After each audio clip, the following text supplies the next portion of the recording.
Imagine for a moment that somewhere in the middle of Texas there was a large foreign military base, say Chinese or Russian. Imagine that thousands of armed foreign troops were constantly patrolling American streets in military vehicles. Imagine they were here under the auspices of keeping us safe, or promoting democracy, or protecting their strategic interests. Imagine that they operated outside of U.S. law, and that the Constitution did not apply to them.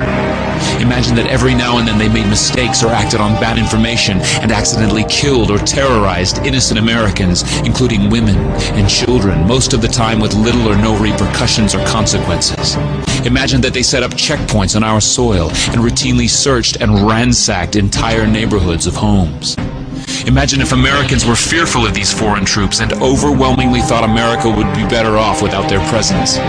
Imagine if some Americans were so angry about them being in Texas that they actually joined together to fight them off in defense of our soil and sovereignty because leadership in government refused or were unable to do so.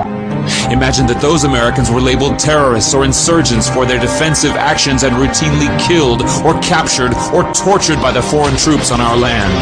Imagine that the occupiers' attitude was that if they just killed enough Americans, the resistance would stop, but instead, for every American killed,